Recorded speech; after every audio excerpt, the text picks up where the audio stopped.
So the topic which we are discussing today is technical analysis. Now let us first understand that what is technical analysis. So whenever we talk, in very layman terms, whenever we talk about any incident, I will say what is the probability that the stock is going to give me 5% return? What is the probability that this stock is going to give me 10% return? So maybe an expert will say that technically speaking, this stock can give you 10% return, or technically speaking, this has happened, right? So this term we have heard a lot of time in our day-to-day life also, right? So technically speaking is what has happened in the past also. So you predict or you estimate something on the basis of any past event, right? So to that we call technical, technically speaking. So to understand that this thing has happened many a times in the past and this may happen today also, we conduct a study which is called technical analysis, right? So, technical analysis can be defined as an art and science of forecasting future prices based on an examination of the past price movements. So, what we are doing here, we are going to plot the previous data. For example, we plot the returns of any stock, right? And on observing the graph, we see that in the month of May usually the prices go down, and in the month of maybe October the prices again go up. So this thing has happened a lot of time. So, this is how, on the basis of past events, we can estimate the future, because this thing has happened a lot of time in the past, it may happen in the future also, right? So, this is called technical analysis, right? So, technical analysis is not an astrology for predicting prices, but technical analysis is based upon analyzing current demand, supply of commodities, stock, indices, futures, and any tradable instrument. So what we do here, we do on the basis of past data, we try to predict the future of any security. This is what we do in technical analysis, right? So technical analysis involve putting stock information like prices, volumes, open interest on chart and applying various patterns and indicators to it in order to assess the future price movement. So here how do we predict? On the basis of different data we can predict the future. We may take past prices, we may also consider trading volume, because how much was the volume of a stock can also predict the future of any security. I'll give you an example. For example, first of all, let us understand what is volume. So volume is how many trades a security have in a day. Trades as in how many times a security gets is bought and sold in the stock market. So if a security is bought or sold n number of times, maybe the security is high in demand and its prices may go up. If there are more buying volume is more, right? Or there may be an increase in the price of the security in future. But if there is more selling of a stock in then what will happen? Maybe the price of the security will go down. So on the basis of volume, buying and selling volume, number of buyings and number of sellings, we can decide, we can predict whether the price is going to go up or down, right? So there can be a number of things on the basis of which you can predict the prices of the future. First, maybe the daily prices, the volumes, and the open interest. Open interest is what is the interest rate of security. There is an inverse relationship between market interest rate and price of a debt security. There is inverse relationship. For example, I'll just give you a small example.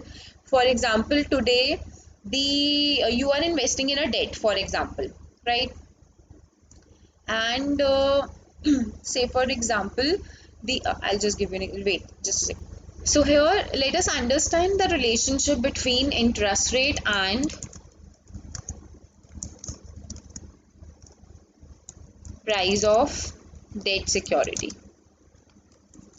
Debts can be, debentures or any fixed interest giving security, maybe bond or anything, right? So interest rate and price of debt security.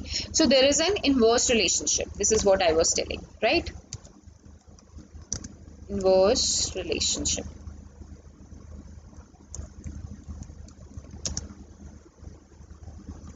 So how there is an inverse relationship between interest rate and market interest rate, I would write market interest rate and price of a debt security. For example, today you are investing in a debt which is giving you an interest of 10%, right? 10% at rupees 100 debt. So this is the market usual market interest rate for a debt security. Okay.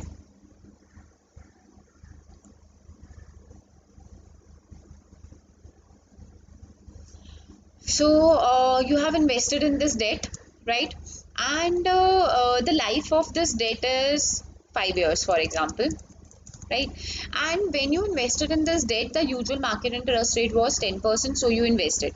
But for example, after 2 years,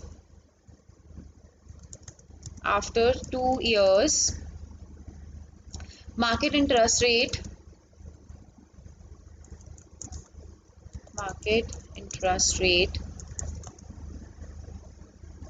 is increased and now it is 12%, for example. So those who will invest in a security after 2 years, they will get 12% return. But because you have invested 2 years earlier, you are getting a return of 10%. But as an investor, because market interest rate has risen up to 12%, so I also want that my interest should be equal to the market interest rate. So what would I do? What I will do, I will try to sell my existing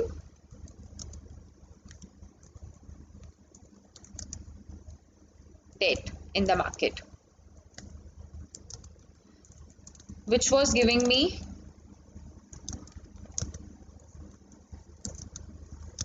return of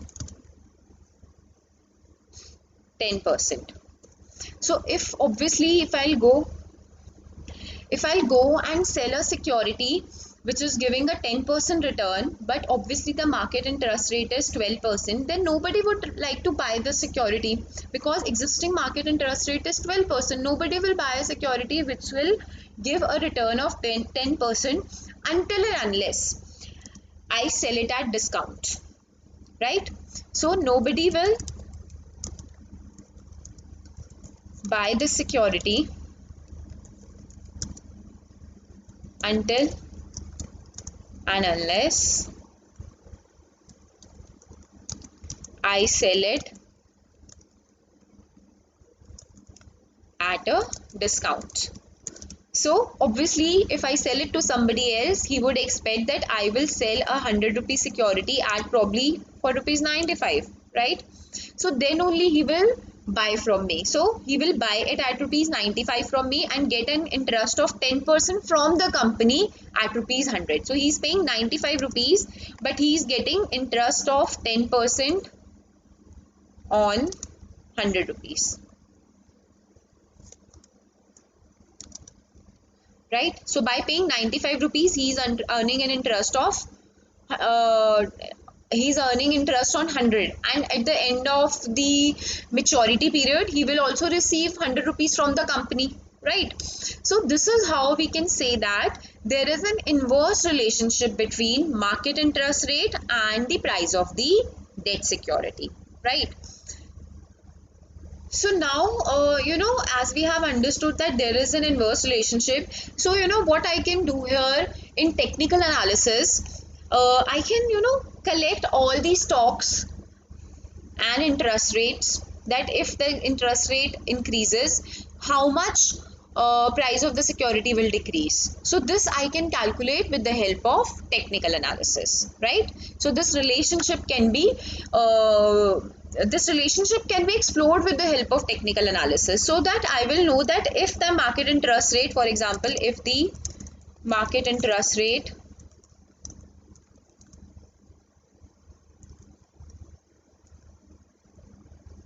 increase by 2%, For example, the market price of the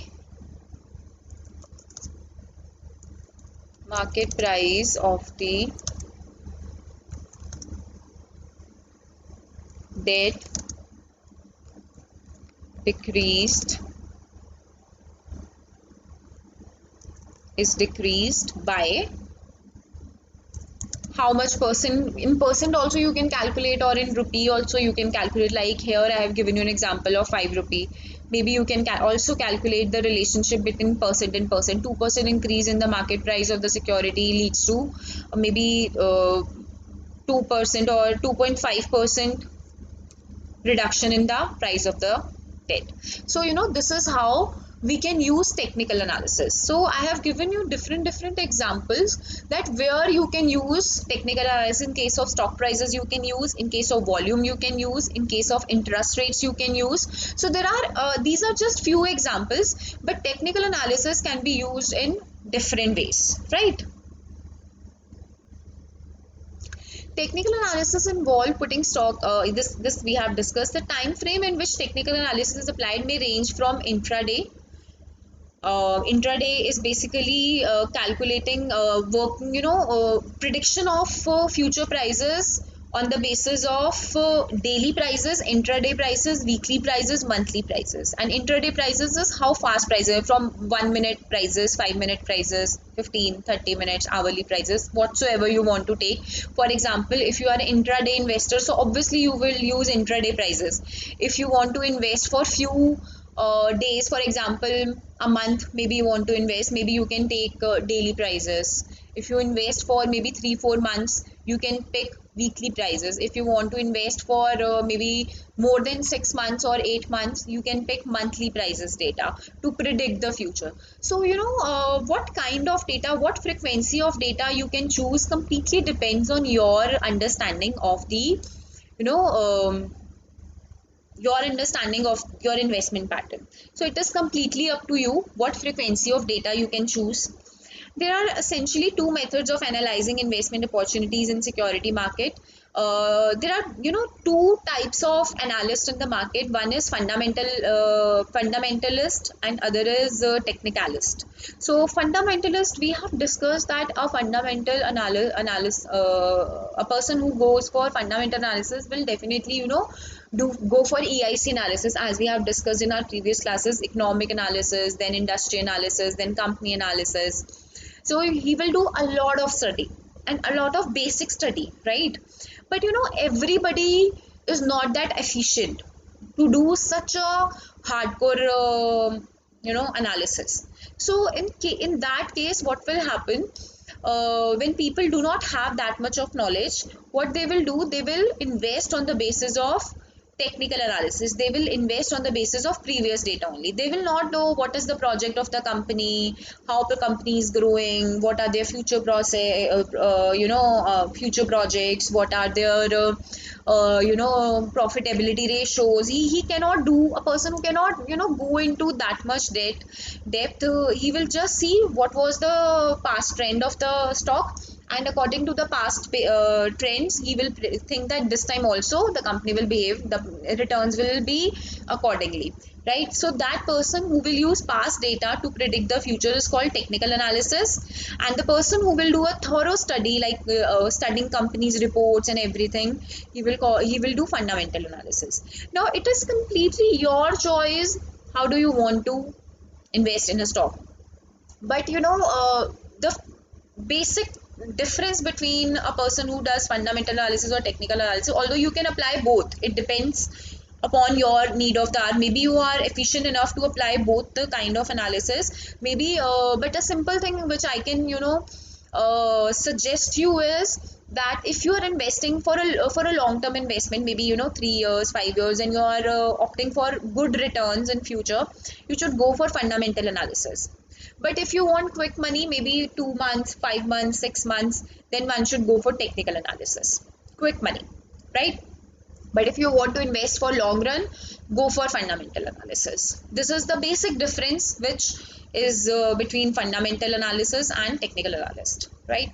So you can use fundamental information like financial, non-financial aspects of the company, or technical information which ignores fundamental and focus on the actual price movements. So you can also combine these two types of analysis. Maybe you can pick a company on the basis of their projects and how what they are doing, and pick a economy where you want to invest. Do a little bit of fundamental analysis before picking a particular sector or country or company whatsoever, and then when you do a little bit of fundamental analysis, you can go with technical analysis, right? So you can mix and match both fundamental and technical analysis, or you can completely go for fundamental and technical analysis, completely your choice. And it completely depends that what are your objectives. Whenever you invest in market, the most important thing is what are your objectives, right? So there are different bases of technical analysis. What are these bases? Let us understand now. So, what makes technical analysis an effective tool to analyze price behavior is explained by the following theories given by Charles Doe. There are a few theories about technical analysis which we will study step by step. So, the first thing says that the first, assumption you can say is price discounts everything. In long run, no piece of information matters. For example, today, for example, I have invested in stock market, right? And today, for example, because of pandemic, my particular stock is not performing well, right? Because there is a slowdown or whatsoever you can say. But this assumption says that in long run, no piece of information matters, because maybe today, because of a uncertain event, something has happened. But in future, after 2 years, 3 years, 5 years, this event would not matter for my company because it will overcome it. So if you really want good returns, one can go for long term investments, right? So next is price movements are not totally random. Price movements are not random. It means that whatever prices the company are showing, there is a pattern. They are not random. There is a pattern. Always a pattern. It's just you need to identify the pattern. So the most important thing in technical analysis is identifying patterns in the stock prices. And there are different type of patterns. I have just given you an example that you can use. You can see that maybe the stocks of the company usually go down in the month of May and then go up again in the month of October. So you can buy in May and sell in October. So this is one pattern I have discovered. So similarly, there can be n number of patterns which can be identified when you study the data. So the most important thing is you need to study the data. You don't have to do anything else. You just need to plot the data on a graph and just study where, for example, year 1 to, for example, 10-year data you have collected, and you need to see, is there any pattern, is there any sequential thing which is happening every year. So there are different type of patterns which we need to understand. See, few of the patterns have been identified by the researchers earlier, but when you plot your data on graph, you will identify many patterns, and you can also explore also, right? So not random means there is always a pattern, and you need to identify pattern. So next is, what is more important than why? So they do not focus upon what, like why, why they do not focus upon why, like why prices go down in month and why go up in October. They don't think about this. They just see what is happening. They don't bother. A technical analyst will never bother about why it is happening, but he will just identify what is happening because it doesn't matter to him, right? But a fundamentalist will definitely see why it is happening. Is it a long term pattern, or it will just vanish. So a technical analyst will always focus upon what, but not focus upon why, right? So moving forward, so here we have few more basic assumptions of technical analysis.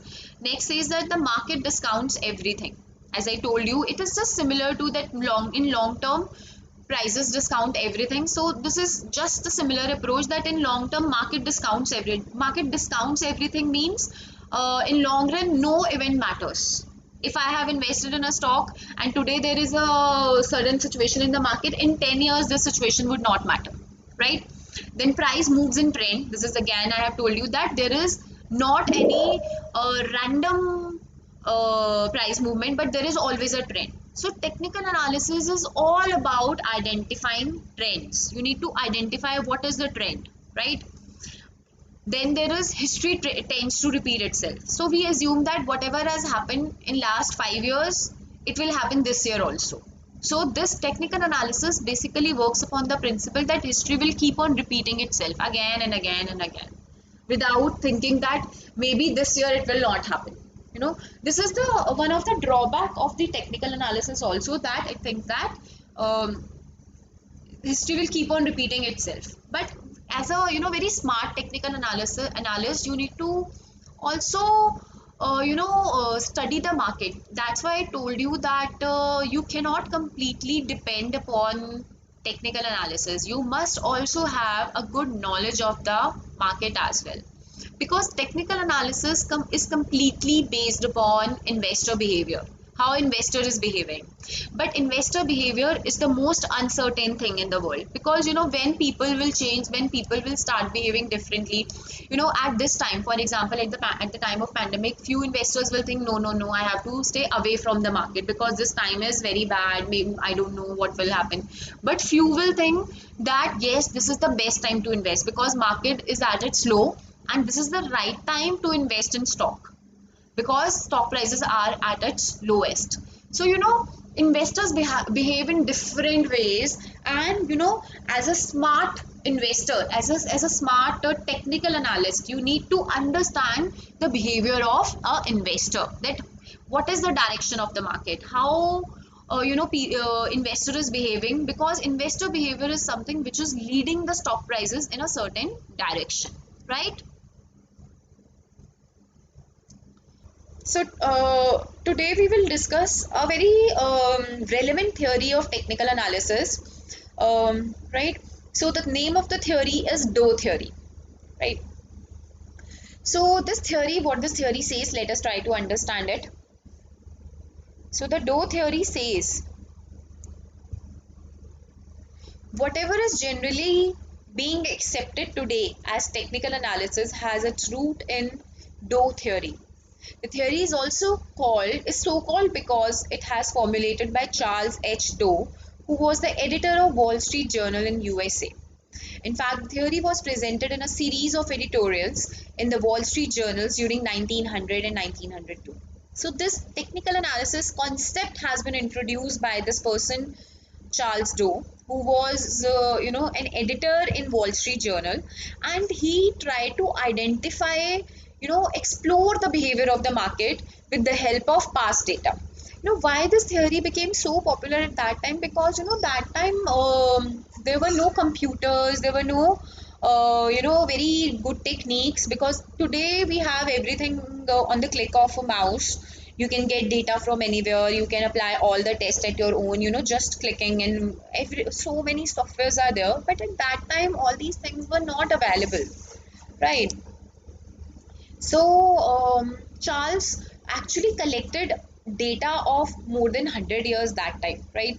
So Charles too formulated a hypothesis that the stock market does not move in a random basis, but it is influenced by three distinct cyclical trends that guide in its direction. So this editor of Wall Street Journal, Charles Doe, he identified that stock market do not move randomly, but there are how many trends? There are three trends, right? There are three trends which he identified. So these movements are the primary movements. So there are there were three distinct cyclical trends that guided direction. And according to Doe theory, the market has three movements, and these movements are simultaneous in nature.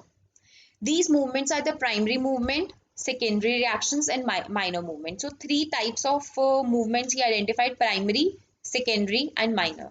So primary and secondary, what does it mean? That every action has an equal and opposite reaction, just like science. Every action has a reaction. So this is what he has also identified, that whenever there is an action, there would be a reaction, then action, reaction, action, reaction, and in between there would be minor movements also, right? So the primary movement is a long range cycle that carries that entire market up or down. So the primary movement will tell you, is the market going upward or downward? Is the market in bullish way or in bearish way? So this is called primary movement. Primary movement is whether market is bullish or bearish, right? So this is a long trend. The secondary reaction act as a restraining force on the primary movement. So this is a reaction. Even if market is upward moving, then also at times market will go down. This is called secondary reactions, right? And then there would be again minor corrections, right? So there would be corrections. So now let us understand it, how he has explained this. So here what he does, I told you that he collected data for like more than 100 years and he plotted all the data on the graph. And he, for example, this was the graph of 100-year, right? So this is the primary trend and secondary reaction. So the prime, as you can see, this is the movement of stock prices, right? So this is the movement of stock prices. And as you can see here,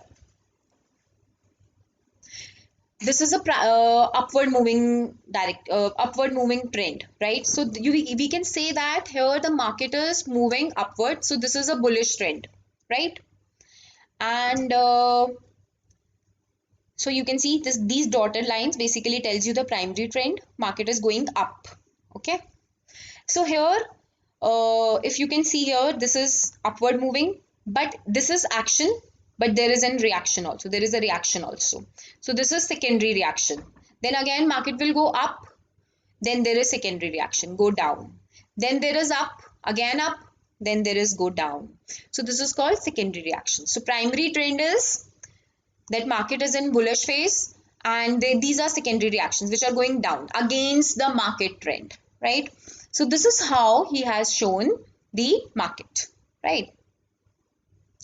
So during a bull market, upward moving market, in the first phase, the prices would advance with revival of confidence. So he's also giving you reasons why market is behaving in such a way. See, every behavior of the investor, every behavior of the market is supported by investor behavior. So he's saying this first movement, this first upward movement, as you can see, where is my cursor? So this first upward movement is because of revival of the confidence of investors. So why there is an upward trend? Because investors are very, very confident, right? That's why market is going up.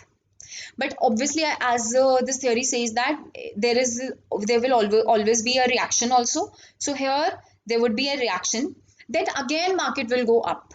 And now the second wave of going up, it's like second wave, right? This is first wave of bullish phase, this is second wave of bullish phase, this is third wave of bullish phase. So this first wave is because of revival of confidence. Investors are very, very confident that the market is going up, right? So the future prospects of the business in general would be perceived to be promising, because investors are very, very happy and they have a good feeling in their heart that the market will go up. Everything looks very, very promising here. This will prompt investors to buy shares of the company. Here investors will buy shares of the company. And during the second phase, like second wave, I told you, like this is the second wave, second phase, prices would advance due to improvements in corporate earnings. So here investors were expecting to get better returns, but here in second wave, prices actually went up and companies are actually earning very, very good. That's why the second wave come, right? So here companies are earning very good, and corporate earnings has increased. And in the third phase, the prices advance due to inflation and speculation. But these two, this first phase is due to investor happiness, This second phase is due to actually increase in the corporate earnings. But the third wave, which is the highest, you can see this is earning increasing with each wave. The price, the returns are earning, prices are increasing, right? So the third phase is at the peak. Why it is at the peak? Because here investors have become overconfident.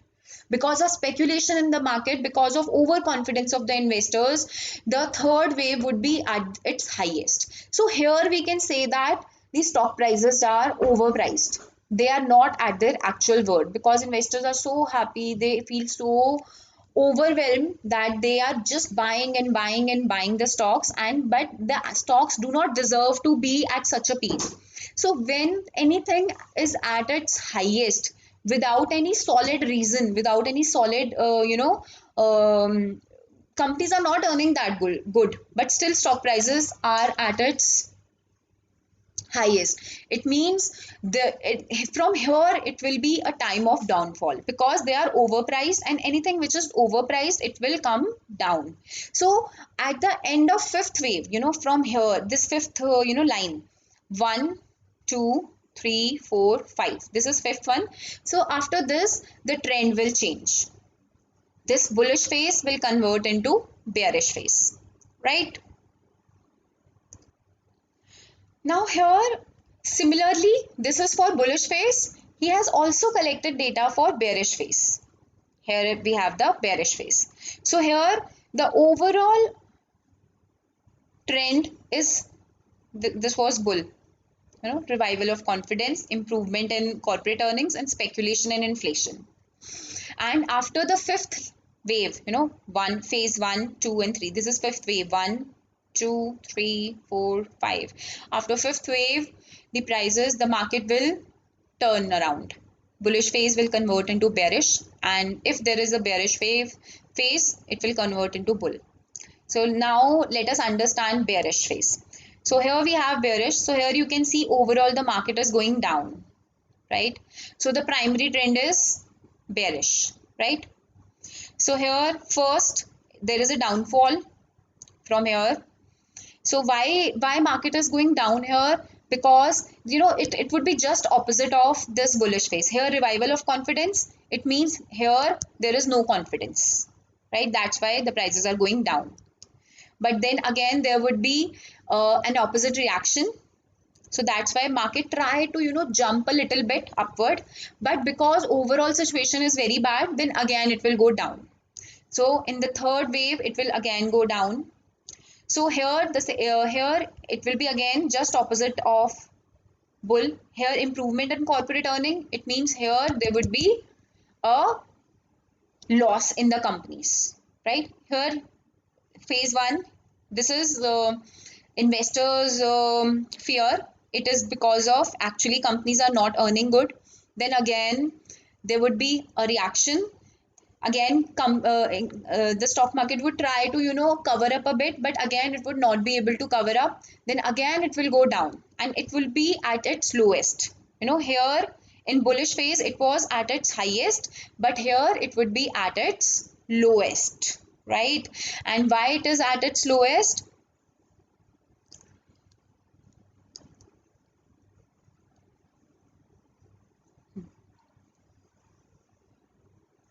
So here there would be distress selling because investors. So here in bullish phase it was speculation and inflation because people were so happy that they kept on buying. But here what will happen? Investors will kept on selling, right? It means distress selling. And here when the market will reach at its lowest, suddenly, because it cannot go beyond this, it is over low, at it was overhyped, it was too much low, which it should not go. Then from here the market trend will change and again market will move towards bullish phase. So here market trend will again change, right? So this theory says that after 5 movements, action reaction, like you can see this is action reaction, action reaction and action, the market trend will change, primary trend will change. If it is bullish, it will convert into bearish. If it is bearish, it will convert into bullish. So this is what Doe theory is all about. Charles Doe identified this trend more than 100 years, that this has happened. This is happening again and again. After five waves, the market change its primary trend. Bull will convert into bear will convert into bull, right? So here he has identified three hypotheses also. The first hypothesis states that the primary trend cannot be manipulated. So obviously, if market is in bullish phase, you cannot two three or few investors cannot change this trend. If market is in bullish trend right now, it will remain in bull, and if it is in bearish trend, it will remain bear, right? Minor movements, I mean day to day, a small earning or a small hype cannot change the primary trend, right?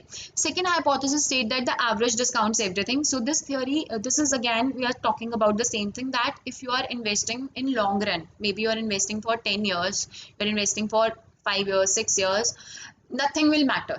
Even if you have suffered losses maybe 2 years back, you will cover it, because again market will recover itself, you know. And the third, until and unless company has completely become bankrupt, that is an exceptional case, okay. But if because of market changes, the company has has suffered a few losses, it will overcome it. Then the last hypothesis is, the third hypothesis states that the theory is not infallible. The theory is concerned with the trend of the market and has no forecasting value as regard the duration or likely price targets for the peak or bottom or bull or bear markets. So the third hypothesis says that it is just telling you a situation. You cannot say what is the lowest value, what is the highest value. It means every time this B3 would not remain same. Maybe next time when the bearish phase comes, this B3 may be a bit upward, or maybe it will again go a lot of lower. So it is not going to tell you that what can be the lowest price or what can be the highest price, right? It is just telling you a trend, right? So this is all about Doe theory. Now there are many other charting techniques which comes under technical analysis. Okay. Okay, so today we'll continue from here, basic principles of technical analysis. So there are certain guidelines when you select your investments on the basis of technical analysis. So let us try to understand these points. So the first point is, the market value of a security is related to demand and supply factors operating in the market. So the first thing we need to understand here is, technical analysis has nothing to do with the fundamental equation of the company, the fundamental things of the company. What it only does is seeing the past trends. So obviously when you see only past trend, it is only related to demand and supply in the market, and there is nothing else to be considered in technical analysis, right? But as I discussed with you, that when you do when you invest in market, please go for both. I believe you should go with a mix of fundamental and technical analysis for a bit of I can say a safer investment. For safer investments, you can go like that. But of course, the people who need quick money, very quick money, they go for technical analysis, and they don't do a lot of research about the fundamentals of the company. Again, it is completely up to the behavior of the investor. But yes, what I think is that one should see both the things, right? You should see the fundamentals of the company also, you should see the past trends also. Then I believe you can make a very wise decision about the investment, right? So next is, there are both rational and irrational factors which surround the supply and demand factor of a security. So obviously, when we talk about past trends, so past trends, as we discussed in the first point, are related to demand and supply forces, and demand and supply forces are majorly related to the investor behavior. Now investor behavior can be at times rational and at times completely irrational. And when we talk about stock market, the investor behavior is more of irrational at times, because there are so many people investing in the market, and at times there is panic in the market, there is a lot of fear in the people. So it depends. So they can be rational or irrational, but my job as a technical analyst is to exploit the situation, right? Whether it is rational or it is irrational, what I need to do if I am investing as per technical analysis is to find a pattern. So the bottom line in technical analysis is finding a pattern, so that I must make my profit either by hook or by crook. I don't have to do much with the market situation here. I just need to understand the behavior of people. So in other ways, if I can say here, we think that fundamental analysis is difficult. We need to understand all the ratios and do all the research about the company prospects and everything we need to do. But they are quite fixed things. If I tell you very frankly that these are fixed things, and once you study it, you will be able to analyze the situation of the company very easily. Like if you invest somewhere, what all things you see, like what is the average return of the stock from last 4 5 years. You will see what are the holdings, what are their future prospects, or maybe you can see like we studied Sharpe ratio and tenure ratio. All those ratios you can study. With that you can easily understand if you know the meaning of these ratios and terms, right? But when you go for technical analysis, you need to understand the behavior of people, right? Behavior of the investor, because technical analysis has nothing to do with the fundamentals of the company. It is completely dependent upon the people behavior, investor behavior, and investor behavior is something which nobody can accurately identify. There are billions of people who are investing, and you cannot identify how they will react if a certain piece of information will come into the market. So that's why I'm saying that technical analysis is more about your gut feeling, your instincts, how your instincts are very strong about the market, that now it has happened, now situation will be turning this way or that way. So technical analysis, of course, it is about studying the previous data and working more on your instincts, right? Moving forward, security prices behave in a manner that their movement is continuous in a particular direction for some length of time. So obviously, you will pick a security which is showing good returns from past some time. This is the major criteria on the basis of which you select a security, right? Then moving forward, trends in stock prices have been seen to change when there is a shift in the demand and supply forces. Obviously, if demand and supply will change, the trend will change. So, these trends, even if you identify a trend, for example, as I discussed with you, that you have observed that a particular stock goes down in May and go up in September, October. So this is a trend you have identified.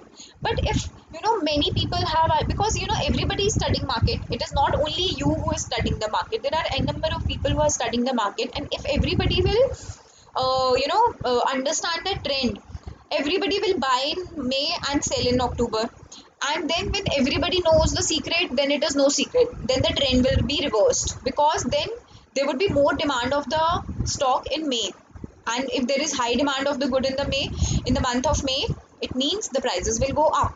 So whatever trend you identify, do not think that that trend will last very long. It will change very soon. The more people will know about the trend, it will change automatically, right? So you cannot actually stay with a trend which you have identified and then think that this trend is going to give me profit for the rest of my life. It is not going to happen. It will change very fast. So then again you have to identify a new trend, a new pattern, right?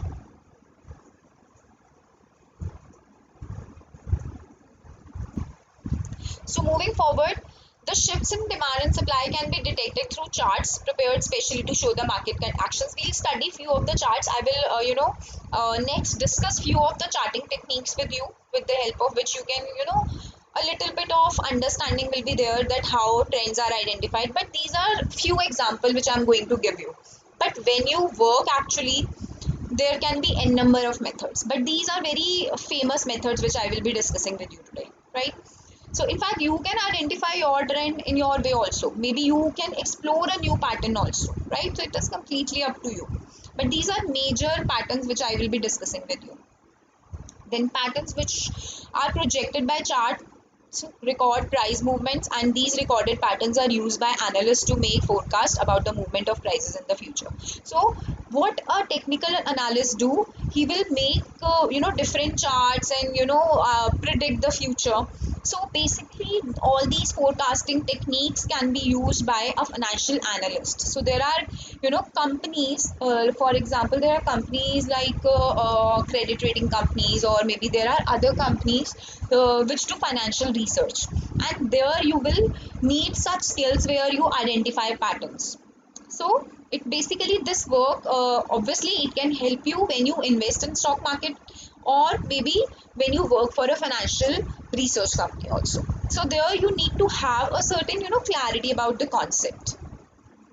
So moving forward, now let us discuss about few of the pricing charting techniques. So the first charting technique which I am going to discuss with you is price charts. So this is a very simple charting technique. Like you have we also call it point and figure, right? So this is the point and figure charting technique, very easy technique, where what you will do, you will identify, you will first collect the data of prices and date. You can and I would say, if you want to identify a trend, the most important thing here is you plot the chart on prices, not on returns. Like in previous studies, like when we were calculating beta and everything, we were calculating returns. But here what we need to do, we need to, charting techniques are always done on prices maximum. I won't say at certain cases, of course, returns are also plotted on charts, but the techniques which I'm going to discuss with you today, these are mostly done on prices. So you need two things, date and price, that's it. So here you can see the first technique we have is line charts. So as you can see, for example, on x-axis there are days, and on y-axis there are prices. Okay, so these are prices and days, and you can see these prices are plotted on the graph. This is how the trend is identified. So you very simply, you can see that this is the for example, this is the data of last month, maybe we can say, or last 7 days, or maybe 7 months, you can say, whatsoever. It is completely up to you how you want to make a chart, maybe on daily data, maybe on monthly data, maybe on yearly data. It's completely up to you. The more the more deep study you want to do, you could select daily data. And also it depends on your investment pattern. Maybe if you want to invest for long term, you can plot monthly data, or maybe you want to invest for a shorter duration of time, you can go for daily data. And if you are an intraday trader, then you can plot intraday prices, right? Time and intraday. So this is basically time. On x-axis we have time. It can be days, it can be months, it can be years, or it can be high frequency data, minute to minute data, 5 minute data, 10 minute data, 15 minute data, whatsoever. And on y-axis we have price.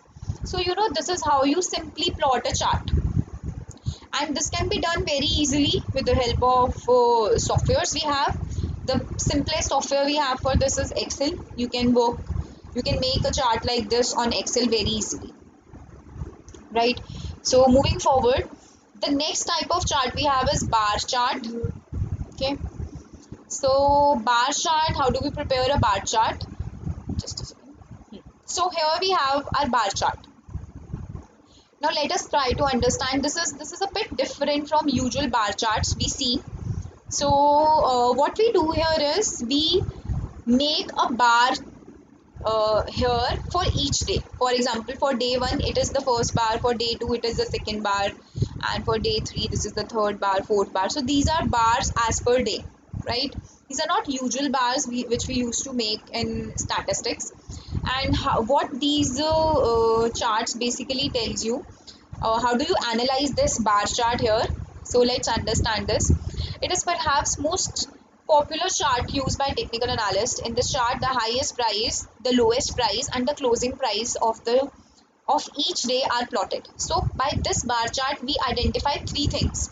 First is the highest price of the day, second is the lowest price of the day, and the closing price of each day. Okay, so three things we identify. We do not only identify, the closing price. If we make a very simple, very basic bar chart, we will only get to know about the closing price. But this is a specific bar chart which will tell you the opening, closing, and the highest, lowest, and closing price for each day, and it is plotted on day to day basis. A bar is formed by joining the highest price and the lowest price of a particular day by a vertical line. So here you can see this is a vertical line. So this is the highest price of this day. On day 1 the highest price is, for example, it is around 63 or 64, and the lowest price of that particular day is around 40 or something, right? So by this bar you have identified the highest price of the day and the lowest price of the day, right? So next what we are understanding with this bar is the top of the bar represent the highest day and the bottom is the lowest price of the day, and a small horizontal hash on the right of the bar is used to represent the closing price of the day, right? So again I'll read this line. uh, um, a small horizontal hash on the right of the bar is for the closing price, and sometimes the opening price of the day is marked as the as hash on the left side of the bar. So if you want to know the closing or the opening price, so if you want to demonstrate the opening price, it is on the left side, and if you want to demonstrate the closing price, it is on the right side, right? So if you can see in this chart here, in this first, it is showing highest price and lowest price, and this is the closing price, right? Again, for example, here in this bar on day 5th, the bar shows you the highest price, the lowest price of the day, right? The opening price and the closing price. So by this chart you can identify that the market opened at a higher price and closed at a lower price. If you have such charts with you, very easily you can identify if this chart happens again and this bar appears again and again, this kind of, it means everyday market opens at a high price and closes at a lower price, right?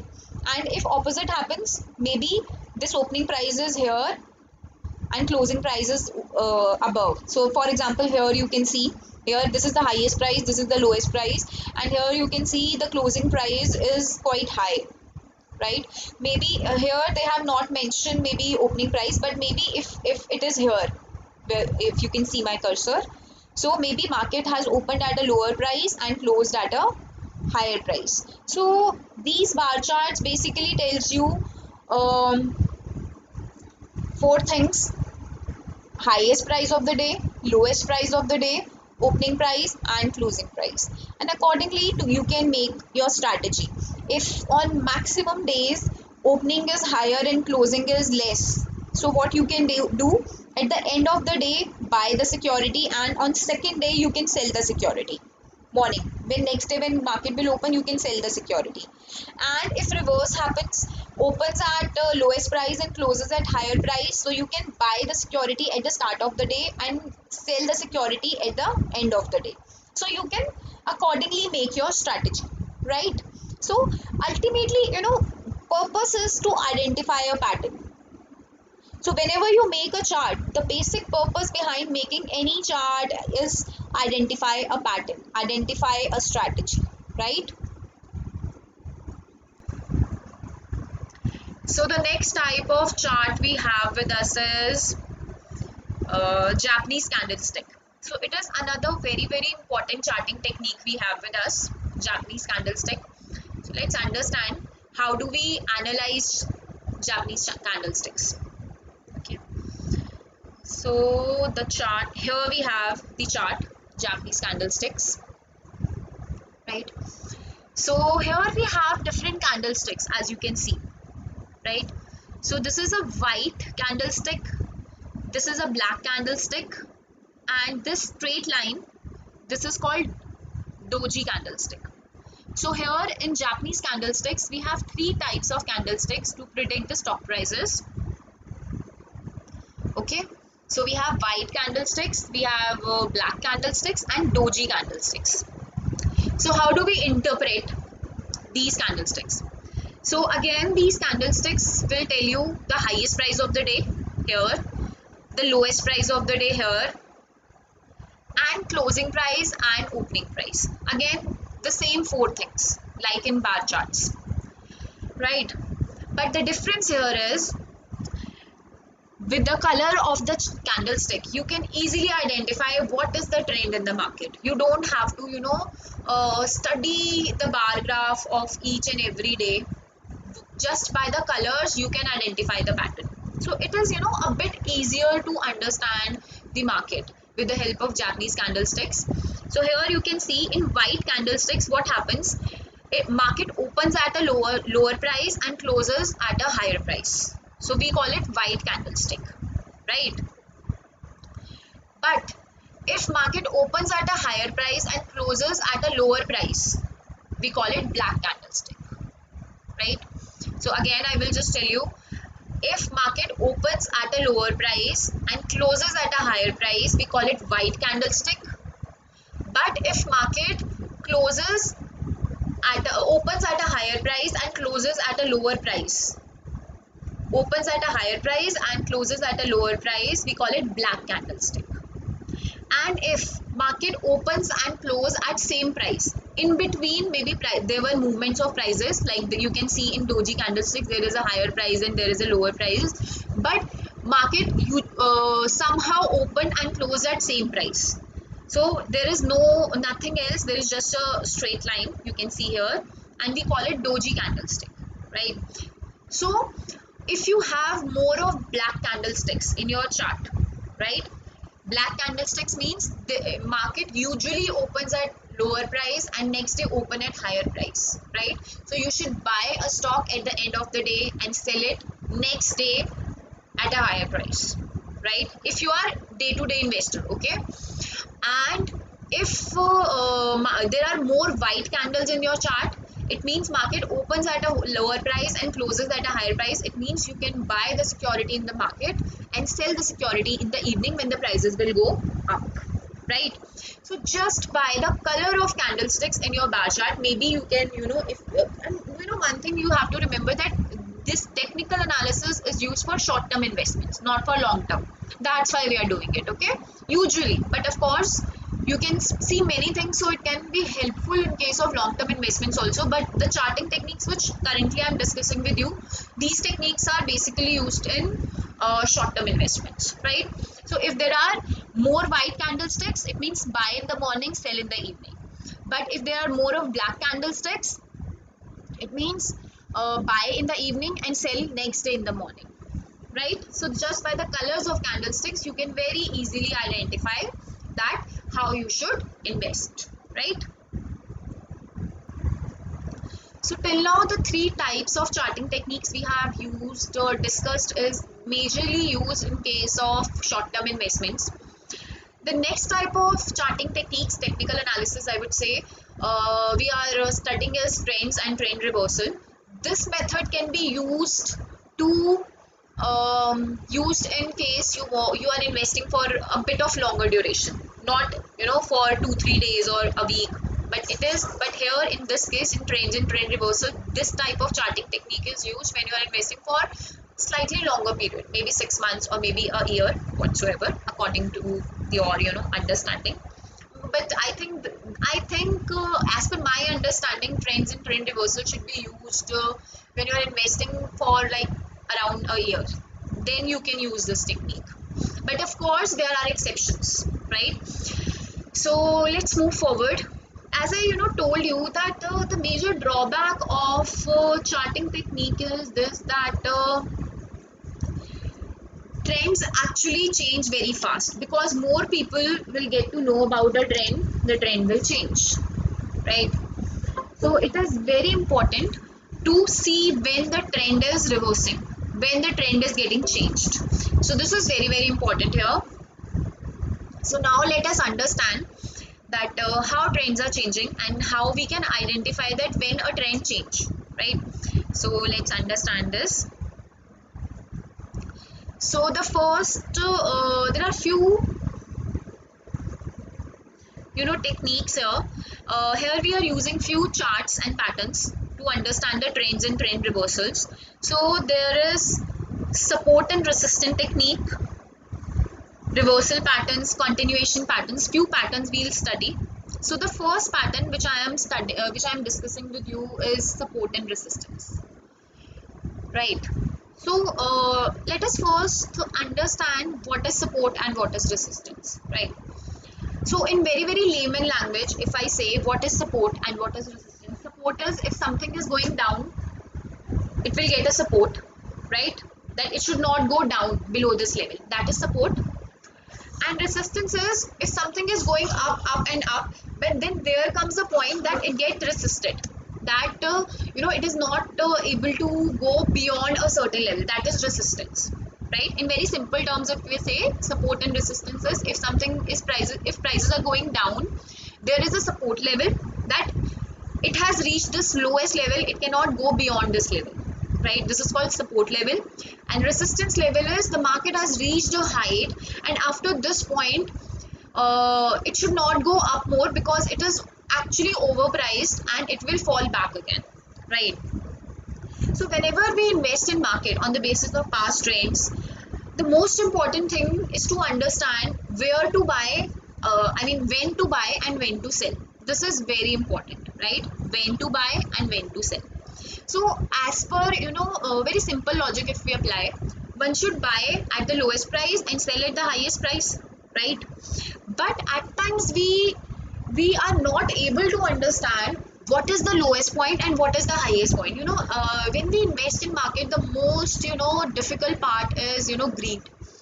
That when you are investing, you become so greedy that you think that it will go up and up and up, and you keep on holding the stock, and suddenly what happened, it just fall back suddenly, and all your profit which you have earned is vanished. So how to understand that this is the right point to sell it, after this it will go back, right?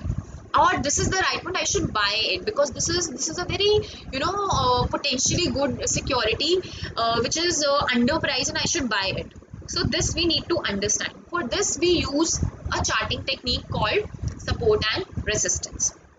So again, we'll take similar kind of data, like prices and days. So here you can see these are the price movements going up, down, up, down, and so on, right? So you can see whenever the prices are going down, it is hitting a particular point and then again go up. And then when it goes up, it hits a point and then go down. Then at the same point, again it hit a lowest point, then again go up. Then when it hits the highest point, it again goes down. So it means what we are understanding with this is that this is the support level, right? That whenever market hits this lowest point, it again jumps back, right? And this is the resistance level. Then market reaches this height, it again goes down. So this is what we know, right? This is the resistance level. So what we need to do from this chart, I need to identify where I should buy a stock and where I should sell a stock. So very easily I can say from here that whenever market is at this point, near to this point, see, it will not happen that this is a very hypothetical chart where the support level is a straight line. It may or may not be a straight line, but it is your understanding that you need to identify a support level, right? So for example, here price is 10 rupees. So when the price is near to 10, maybe 12 or maybe 8, something like that, you can buy at this point. And for example, this is 15, right? So whenever market it's 14, 15, it's near to the peak, you sell it. So this is a buying level and this is the selling level. So you can also make a range also. For example, 10 is the lowest and 15 is the highest. So plus minus 2's range you can make, maybe 10 plus 2, 10 minus 2. This is your support level, and 15 plus 2, 15 minus 2 is your resistance level. So here what we do is we identify the buying and selling points, support and resistance. And if the market crosses the resistance level, it means the trend has changed. So here the new trend will be there in the market, and again you have to study the graphs, right?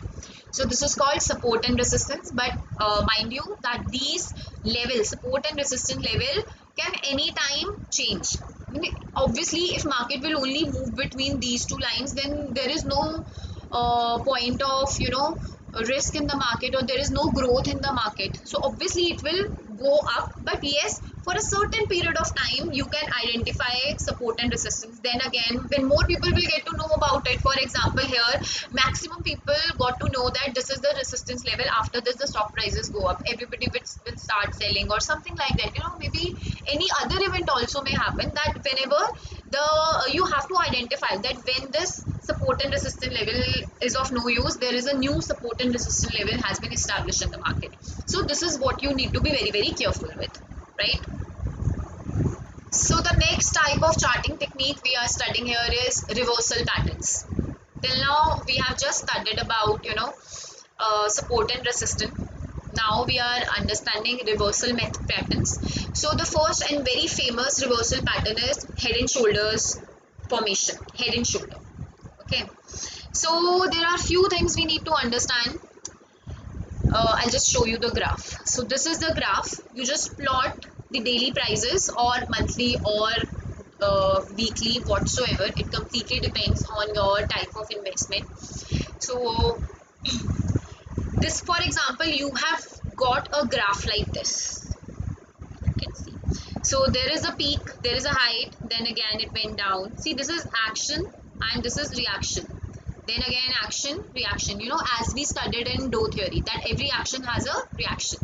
So action, reaction, action, reaction, action, reaction. So here you can see there is a peak, right? This is action. The prices have reached a peak level, again went down. Then the next peak is higher than the previous one, right? Then again it will go down, because every action has a reaction, go down. Then again there is a peak, but this time this peak is equal to this peak, right? And again it will go down. So this is how we have got our graph, right? So this line, see, if we can observe the graph, the prices have not crossed this line every time. The peaks are higher, lower, but the bottom line is similar. That's why we call it neckline. Okay, but the peaks are slightly different. So here, if you identify this head and shoulder, I mean 3-4 times earlier in your prices, then you can follow a pattern. Maybe you can buy here and sell here, then again maybe buy here and sell here. So this is how you identify a pattern. But mind you, if this shoulder, this final shoulder crosses this neckline, it means the trend is changing, right? So whenever, always remember, whenever the prices cross the pre-identified level, support or resistance or neckline, whenever it will cross that existing barriers, it means the trend is changing. So that is a trigger point for you. You must see very carefully that when the trend is changing. In technical analysis, the most important part is identifying when the trends are changing, right? So this is head and shoulders formation. So moving forward, then the next one is inverse head and shoulders. So this head and shoulder is applied, is usually seen when the market is in bullish phase. Okay, and reverse head and shoulder is usually seen when the market is in bearish phase. Okay, so here you can see when this phase will end, this bullish phase will end here. If it has gone beyond this neckline, it means the bullish trend has transformed into bearish trend. So this is a trigger point. This is a red alert that bullish market is now changing into bearish. So if it changes from here, it has crossed this neckline, it means the market trend has changed. Now it is bearish phase, right? So here we have the bearish phase. So for example, this is down, down, down, going down, and again this action. Now here this is action. There would be a reaction. Market will try to recover a little bit. It will go up. But because it is not able, it is in a bearish phase, the market is not going very fine, it will again go down. This time the down would be even deeper, right? Then again market will try to pick up a bit of speed, it will hit neckline, and again it will go down. So here is another shoulder, but this time it has not gone that deep, like head deep, right? It has gone deep as per that previous shoulder level. Again it will go down. So maybe this reverse head and shoulder will appear many times, so you can easily identify when to buy, when to sell. For example, you should buy at this level and sell here, then again buy at this level, sell here, similarly, right? So then again, if at any, after repeating 3 4 times, maybe 5 times, maybe 10 times, whatsoever, it depends on the duration of the cycle, duration of bull and bear phase, right? And this duration of bull and bear phase can also be identified by a proper charting technique, like how many head and shoulders were there in bull, how many head and shoulders were there in bear. So you can identify what is the duration of bull and bear. That is another way to identify that how long a phase lasts, right? So whenever this your prices cross the neckline, the trend will change and market is again entering in bullish phase, right? So here we have the next method for under charting technique, that is continuation patterns. So under continuation patterns, we have few techniques. The first one is triangle. So here you can see, so this is a triangle. This is somehow similar to head and shoulders. So in head and shoulders, you could clearly see one head and two shoulders. But here, you know, whatever ups and downs would there, it can make a shape of a triangle. See here. This is how it makes a shape of a triangle, right? So by this you can identify where is um, the top, then bottom, then top, then bottom. So here, from here you can identify high, low, high, low, high, low, and a triangle is formed.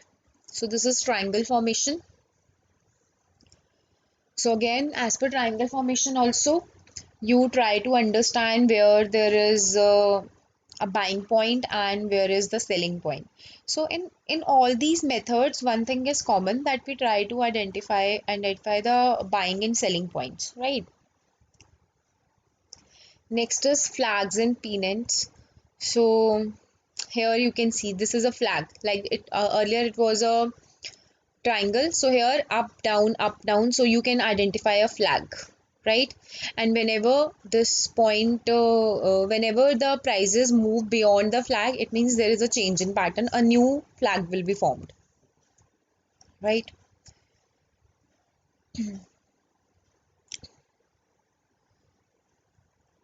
Then next, this is the last method of under technical analysis. Now next we have a theory under technical analysis, which is a very famous theory.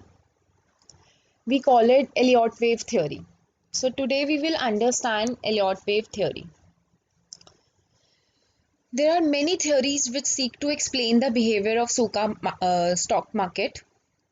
One such theory is in technical analysis is wave theory formulated by Ralph Elliott, known as the Elliott wave theory. So who introduced this theory? He was Elliott wave theory. Ralph Elliott introduced this theory. The theory was formulated in 1934 by Elliott after analyzing 75 years of stock prices. So he collected 75 years of data in 1934, and he made certain charts out of it. And from his studies, he concluded that the market movement was quite orderly and followed a pattern of waves. So, you will see that each and every method under technical analysis basically confirms that stock prices are not random. There is always a pattern, and the person who will understand a pattern, identify a pattern, can earn profits from market, right? See, patterns will become, as I discussed with you, patterns can easily be identified in stock market, but the most important thing is to understand that, the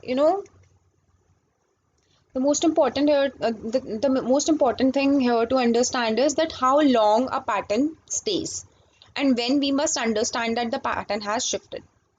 So a wave is a movement of market price from one change in the direction of the next change. So there are different waves. So here he presented the whole data in the form of waves, as you can see here. One, this is the primary first, then two, this is a corrective wave. So here this wave is going up, so this is the wave one upward. Wave two is corrective. Whenever market goes up or down, too much up and or too much down, there would always be a correction in the market, right? Correction is that the market will not allow to go prices beyond a certain limit. So whenever prices will go up or go down, there would be a change. So he has mentioned that if there is a corrective wave, there is one wave, then there would be a corrective action two. Here you can see. Then again the prices will go up three. Then there is again a corrective wave four, and then five. So he said that there are majorly five waves, right? So the wave one is upward and wave two is corrects the wave one. Similarly, wave three and five are those with the upward impulse, and four corrects wave 3. So there are two waves, wave 2 and 4, basically these two are corrective waves, and 1, 3 and 5 are upward waves, right? So correction waves involve correcting the earlier rise, right? Even if here we are talking about bullish phase, that's why corrective waves are in opposite direction, right?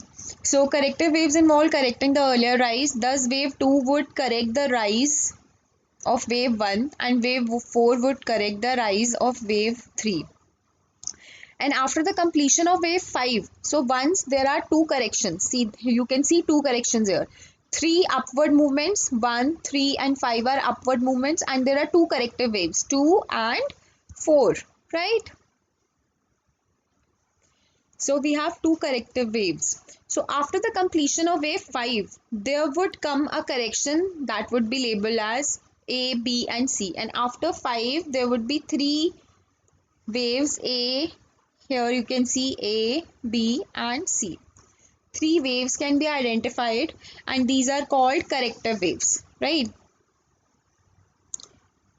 The correction would be in three waves, which in which wave A and C would be against the trend and B is along the trend. So you can see A and C is against the wave going down, because overall there is a upward trend, but A and C are going down, right?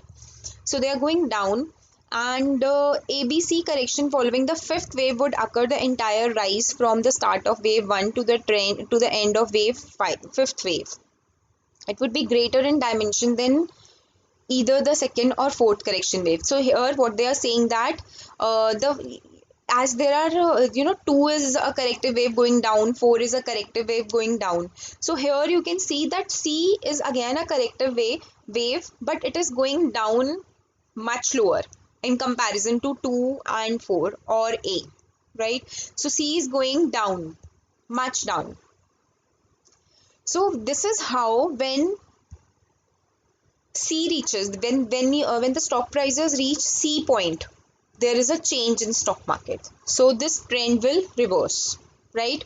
So this is how Elliott wave theory divides the whole market, divides the whole phase, maybe bullish or bearish. Today here we are talking about bullish phase only. So there are 1, 3 and 5, three upward waves which are going with the trend, and there are two corrective waves, 2 and 4.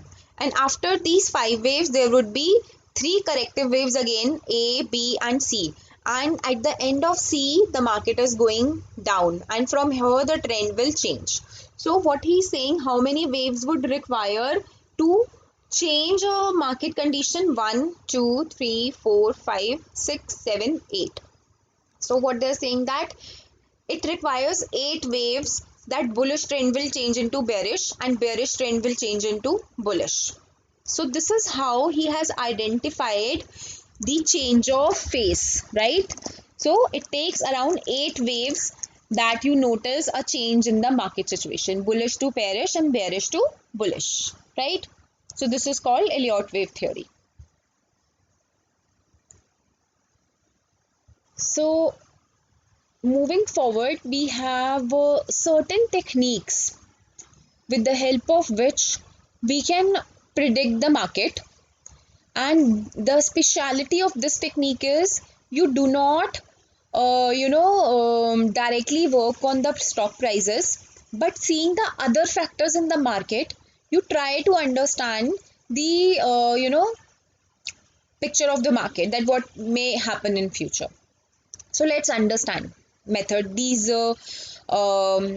indicators, we call it market indicators, right? Because one thing you remember, that we are not studying stock prices majorly here, but we are seeing other factors related to market, and we call them market indicators. So here, breadth of the market, the first point here we have is breadth of the market. By comparing the number of shares which advance and the number of shares that decline during a period, the trend of market can be ascertained. So they are saying, what we are doing here, we are comparing the volume, how many shares are bought and how many shares are sold. So advances are how many shares are bought, and declines is how many shares are sold, right? Comparison of advances and declines is a means of measuring the dispersion of or the breadth of a general price rise.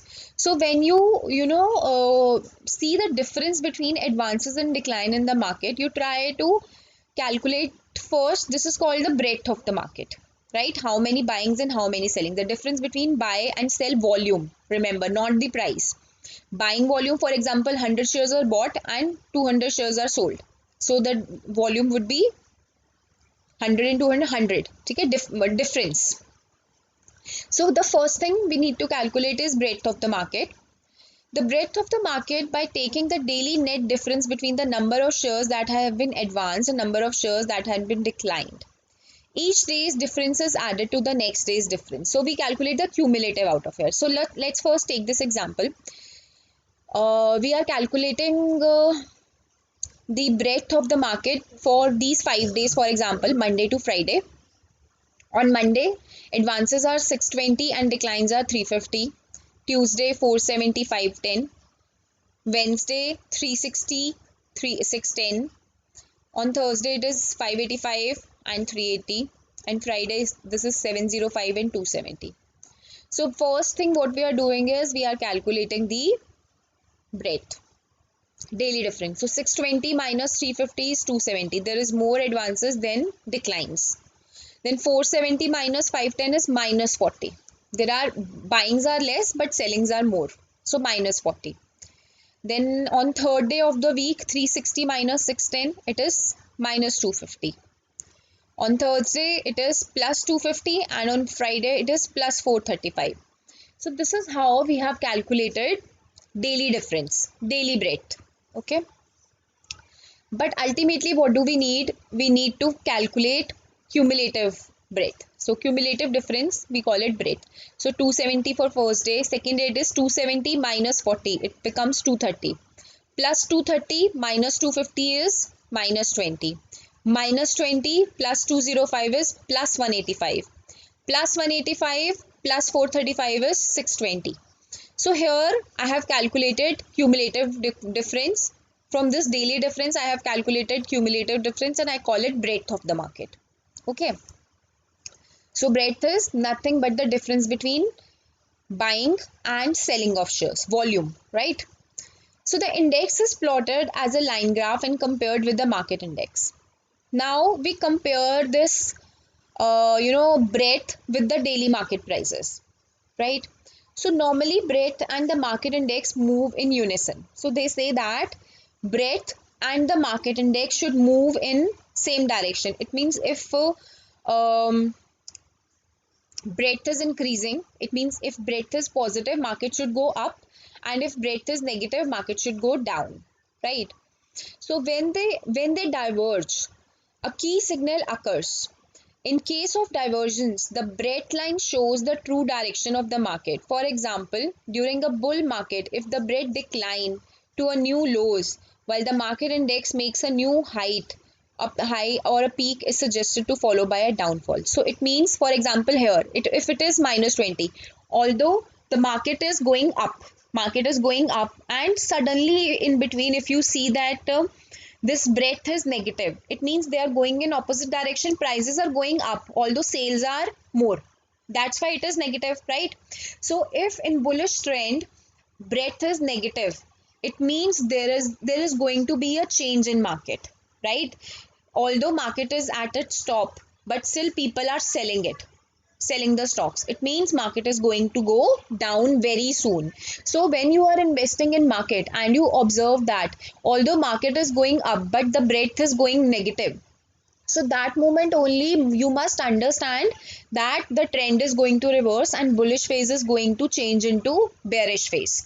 Why breadth is negative, we call it a bearish phase, because breadth negative in itself means that there are more sales than buying, right? So this is how we understand that the market is going to change. Okay, so the next method we have is short interest. Now let us understand the concept of short interest. A speculator often resorts to short selling, which is selling a share that is not owned by a person. So let us first understand the concept of short selling. What is short selling? Short selling is basically trading. You know, I do not have the share with me. I'm just applying a bid on it that I will sell it, right? And if the price will go down, for example, I have taken a bid that I am going to sell this share at rupees 100. Okay. And if the market price for this day, today only, goes down and the price reaches at 95, it means I have a right to sell at rupees 100 and the market is going down to 95. Okay. It means everybody will sell at 95 and I will sell at rupees 100. So I am at a profit of 5 rupees. Although I don't have these shares, I am just trading, right? I don't have shares with me, I am just trading. So I have, and I took this bid on, for example, 100 shares. So I got a profit of rupees 5. 5 into 100, 500 rupees would be credited in my account. And similarly, if the market price will go to 105, it means everybody will sell at rupees 105 and I am going to sell at rupees 100. So I am at a loss of 5 rupees because everybody will sell at a higher price. So 5 into 100, 500 rupees would be deducted from my account. This is what we call short selling. Okay. So, next is, this is done when speculator feels that the price of the stock will go down. So obviously when you will take a short sell, when you think the price will go down, then only short sell would be useful for you, right? You buy a right to sell at rupees 100 with an expectation that the market price will go down. Maybe it will go 98, maybe it will go 95, and you think that at that moment you will be at a profit, right? So if in the market there are more short sales, right? People are more selling, right? This you can see with the help of the data available, like how many short sellings are there, how many people are taking the bid of short sellings. If there are more short sellings, it means more and more investors feel that the market is going to go down. So this is, a behavioral aspect through which you can understand the market is going down. So this is how we understand the feature of the market, the arrival of bearish phase. This is called short selling, short interest. Okay, let's move forward. So the next is odd lot index. So what is odd lot index? Small investors are presumed to buy a smaller number of shares than normal trading lot of 100 shares. So usually when you invest in market, there are lots available. It's not like that you buy only one share. For different shares, different lots are available, like 100 lot, a lot of 100, a lot of 50. If the stock price is too high, the lot would be of smaller quantity. If the stock price is, for example, the price of the stock is just rupees 10, so minimum lot size can be of 100, of 50, or 60, whatsoever. So there is a, minimum lot size is available in the market. So if there are odd lots available in the market, odd lots means instead of 100 lot, there are different lots available. For example, tens lot, a lot of 20, a lot of 15. So we call it odd lots, right? So technical analysts believe that odd lotters are inclined to be the wrong thing at critical turns in the market because of their presumed lack of sophistication. So technical analysts believe that these odd lotters, the people who buy in very small quantities, usually take wrong decisions because they don't have too much knowledge about the market.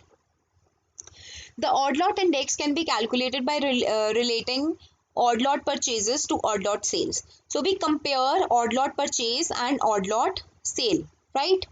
How many odd lot purchases are there and how many odd lot sales are there. Odd lots is basically less than 100 share. Okay. So the odd lot index is obtained by dividing odd lot purchases by odd lot index. We divide the volume of odd lot purchase to odd lot sales. An increase in this index suggests relatively more buying activity and vice versa. Right? If this ratio is higher, it means there are more buyings than sellings, and at or near the peak of bull market. And this usually happens when the market is at peak.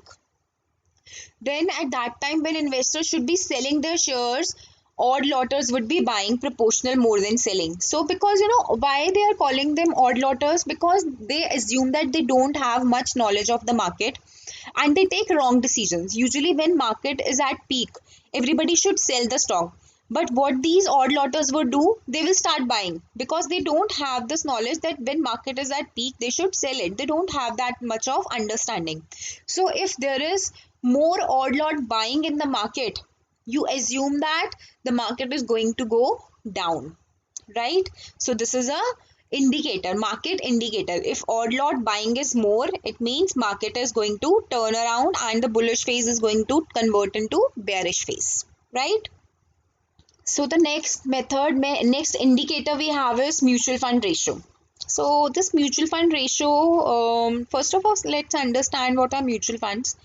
Mutual funds are basically you invest your money in some professional, fundraisers. Basically, mutual funds are a portfolio made by a professionalist, right?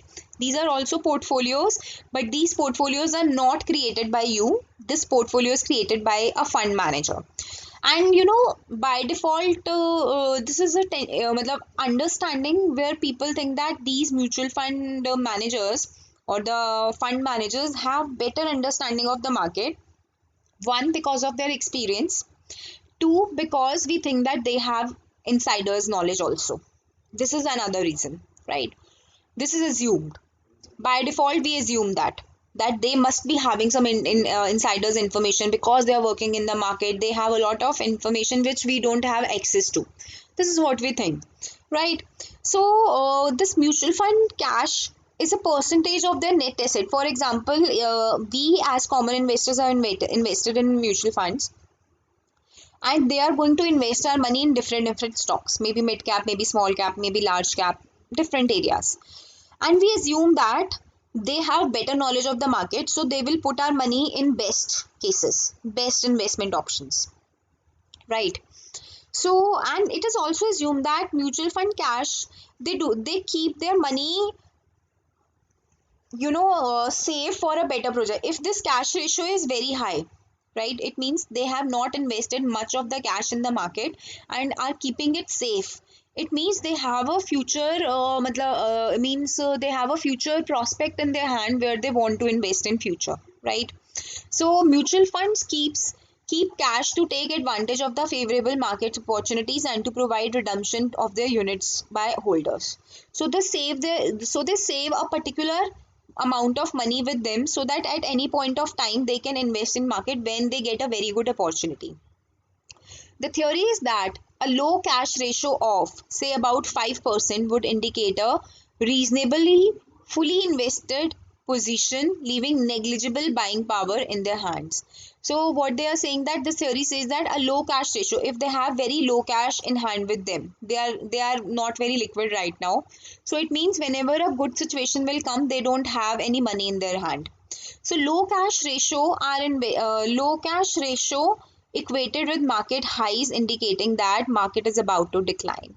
So they are saying if the low cash ratio with them is very low, it means they have invested all their money in the stock market. So they assume that after this the market may go down, right? Because they have already invested and market is at its peak. And after this, market will go down. So a low cash ratio basically tells us that market is at its peak and one should sell their stock at this position, because after this the market may come down. So this is a belief. I won't say this is a method. Whatever four methods I have discussed with you, maybe mutual fund cash ratio or odd lot index or short selling or breadth, these are assumptions of the investors. These are not, hardcore rules. These are just assumptions. They may come true at time, they may not come true at time, but yes, they are indicators. And why we have specifically mentioned them, because many number of times these indicators actually told us the true picture of the market. That's why we consider them as market indicators. Rest, it may or may not come true. These are general beliefs of the people, right? So this is all about technical analysis. We have studied almost all the types of methods of technical analysis, although there can be n number of other technical analysis techniques also, which we can explore.